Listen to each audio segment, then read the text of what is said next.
Bon,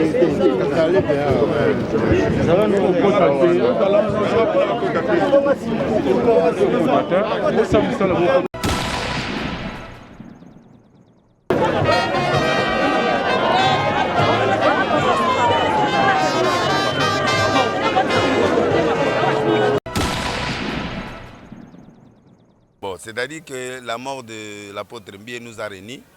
Et Moïse Mbie nous a dit c'est le temps, avec les frères baptistes, que nous puissions nous réunir ensemble. Moi, personnellement, tant que je suis l'église, je sais que jour où Moïse a comme la maturité, je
suis les apôtres Emmanuel Mbie. Naza parmi bana oyo ye a joué dans les zéros, dans les néants, a commis bango batu onga nazalelo. Donc oyo tata nanga ya nzoto asalelanga te, apôtre Emmanuel Mbie a sala yango. Bien qu'aujourd'hui naza la kati les rochers frappés par rapport à ce que j'ai connu, mais il restait toujours et il reste mon père spirituel. Natikalaki jamais kozwa tata mususu pona koloba voilà c'est mon mentor, c'est tout ça non puisque azwanga dans les zéros et nazwa libatisi na ngai na église musute na Bethel ezalaki na 1990 oyo esika nazwaki libatisi na ngai liboso et na bandosalela nzambe na mapula papa wana na baconseil na nyonso voilà yango naye kolela mpe kofunda tata na ngai.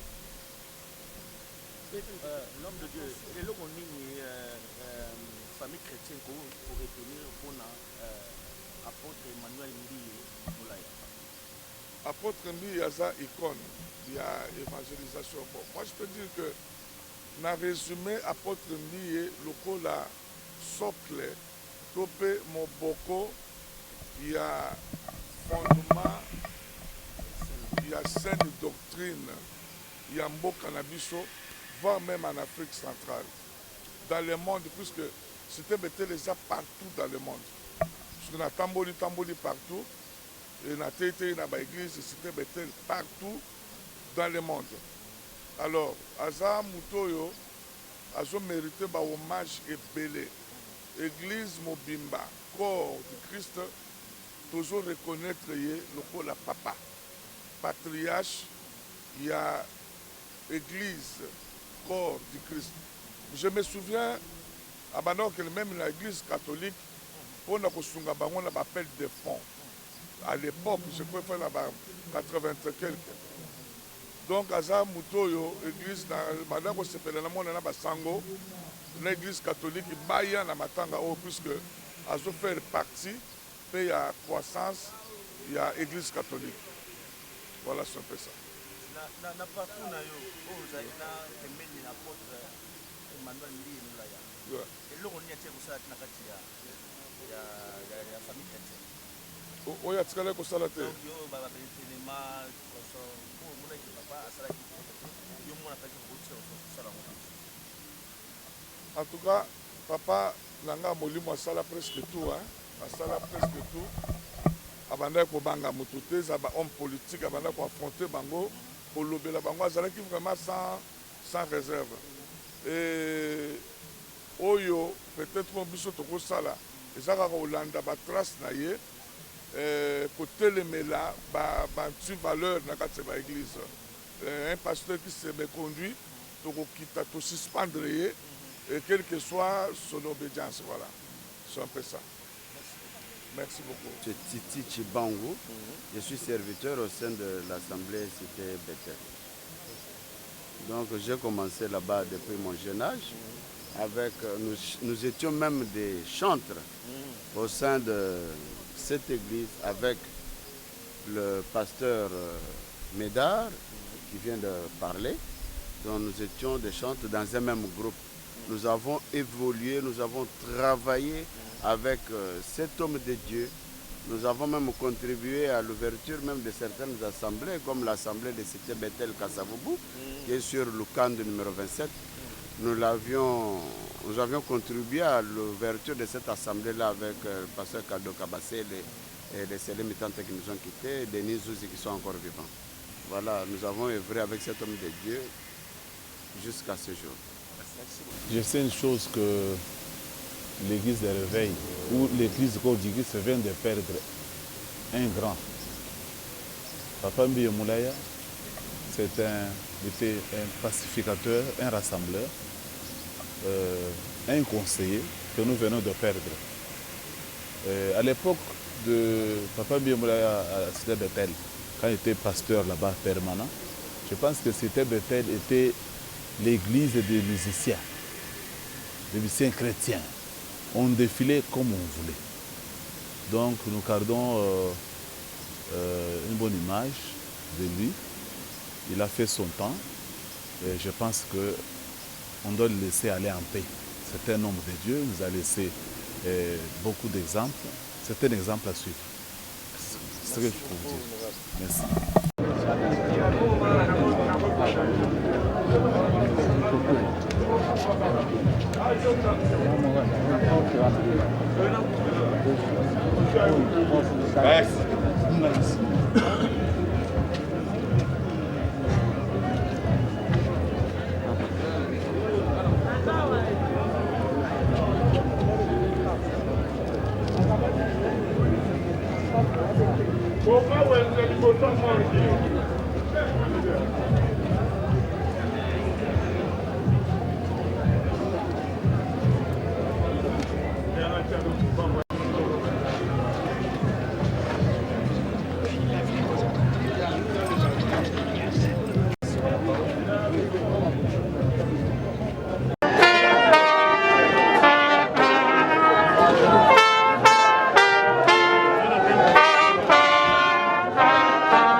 Parce que mamoya loba nyonso ezokokisama nga mama loba na nga ekokisama epi ayebisaka mwasi na ye ntango bazobalana ke na okufa na age boye na okufa na ne boye nzambe akotombola nga na mboka oyo apres ntango akotombola nga aokoma motu boye aokoma tel epi ane tel aokufa.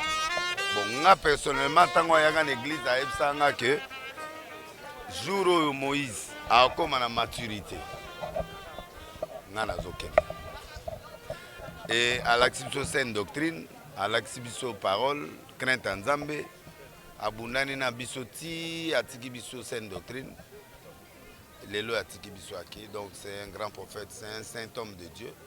Et puis Azali, Moto, Soko Moni Batutu va se déplacer. Au Moni, combien des hommes de Dieu va se déplacer depuis le premier jour. Il y a des défilés et salemi, n'a pas continua à passer à pilier. Il y a réveil dans Boka Nabiso. Et là, les chrétiens vont retenir tout le monde à papa. A sali parcours moko parfait. Magé Bitumba, mais il a fait un parcours parfait. C'est un saint homme de Dieu. Il a laissé plus de 1000 églises, sans compter les rebelles. Oh, Bima, mais c'est normal, il y a 1000 églises. Si on compte les rebelles, il y a 2000 églises. Donc, on a sauté. Donc, on a été pour Tokutani. Tokutani, to solo, les moutons, ça a moins de difficultés. En tout cas, tu as pardon. Et puis, tu as vérité. Bon, c'est-à-dire que la mort de l'apôtre Mbie nous a réunis. Et Moïse Mbie nous a dit c'est le temps, avec les frères baptistes, que nous puissions nous réunir ensemble. Tu vois, c'est qu'il y avait des contradictions, à part une personne peut-être qu'on cherche encore, mais le reste, on s'est réunis. Merci beaucoup.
Merci beaucoup. Moi, je retiens beaucoup de choses. Beaucoup de choses depuis mon enfance. Donc, on a trouvé ce papa-là en train de prêcher la parole de Dieu. Et quelle parole! Quelle parole! Et moi, j'étais émerveillé par la radio Sentinelle. Cette radio-là, ça m'a vraiment fait du bien. Il y a des écoles qu'on dit Manangaï, écoles Sanga et Salanga vraiment bola mingi. Et puis ce papa-là, comme Michel vient de dire, c'est un papa qui avait beaucoup de discipline. Hein? Beaucoup de discipline. Donc, il était vraiment ancré dans la parole de Dieu. Et c'est un homme qui aimait Dieu, quoi. À Konaka, l'ilomate, un musicien, étoile de. Aucun moment vous avez dans la Bethel Boy. Étoile de louange. Donc, aucun moment, ça va bien. Et c'est un pasteur, soit Bima, tout le monde a un pasteur, et puis beaucoup de pasteurs. Il a fait un grand travail. Juste un conseil pour cette perte à l'église corps du Christ. Bon. Mais toi, la Kimi, hein, on a nouvelle et bête moutou. Mais il y a certaines personnes qui vont s'agiter. Non, ça je t'ai pas dit. Pourquoi s'agiter? Papa, n'a pas agité, mais n'a pas mawa. Ça fait toujours mal de perdre un être qui était cher. Mais n'a pas agité. Tant qu'il y a un message, on appelle ça qui avant de voyager. Alors, certainement, ma mort s'approche. Là, j'ai dit waouh. Papa, ange balaki, il sait déjà qu'on kufa. Alléluia. Ami bongisi déjà. Nga eza ndenge nini? Il ami bongisi. Il était préparé déjà. Mais on a besoin de poisson à l'élo boy. C'est normal te. Il y a ma chère. Il y a ma chère boy, mutake akengomba kufi. Mutake boy kufi de la chair. Il est normal te. Ce papa était préparé. Donc maintenant là, il est dans la joie du Père. C'est ça mon plaisir. Dès la fin, il va dans les sengo. Nasa oya sala qui paye pour un jour. Ngape na lobake. Ma mort approche. Je vais au Père du Père.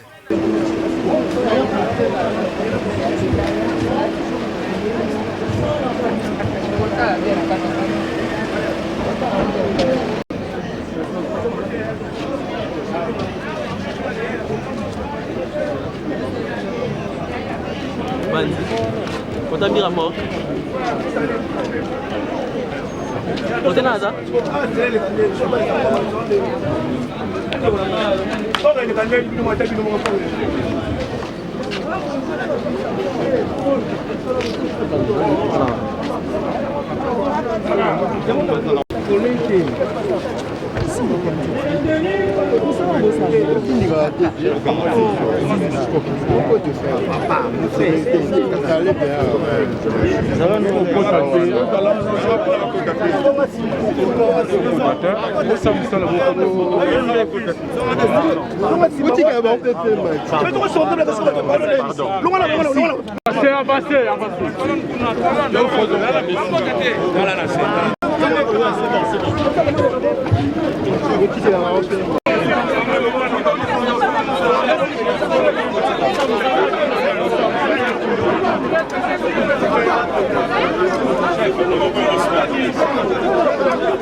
déplacé.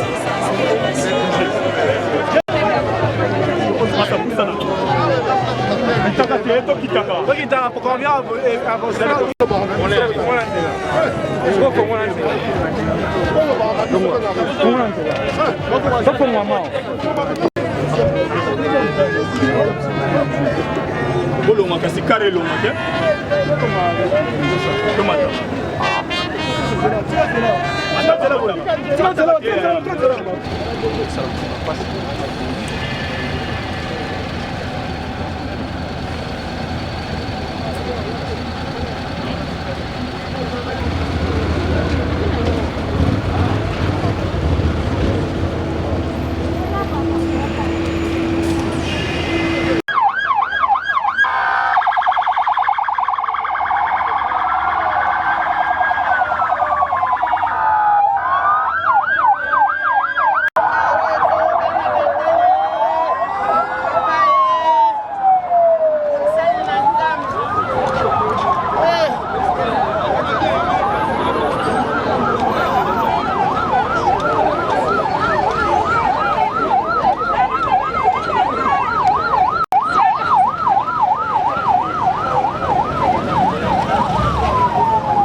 Internautes, bonjour et bienvenue à ce énième numéro de votre émission de Katobi Sarabino, na cléboa.com ici.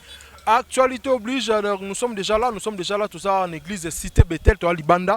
Sikani va exposer corps, il y a papa Nabiso Emmanuel Mbiye, l'apôtre Emmanuel Mbiye, on va kotika biso la fois passée. Donc grâce à aujourd'hui le futur Borolanda ba image, oh ndengeni to zalagi wana na hôpital du cinquantenaire, to zwaki bena ba image, ndengeni ba rendre ba dernier hommage kuna, donc bon mona pena niveau ça lui passe par révérend Moïse Mbiye, bande koto ba yebaki ba pasteur, ba collègue et puis ba fidèle. Donc Borolanda ba image wana grâce à aujourd'hui le futur parce que tu as un peu bien ce soir bon on a fait sur image bien moni ndenge bande ko Cité Bethel de partout baza awa en église na bango na première rue et sikani ba yeko rendre dernier hommage na apôtre Emmanuel Mbiye.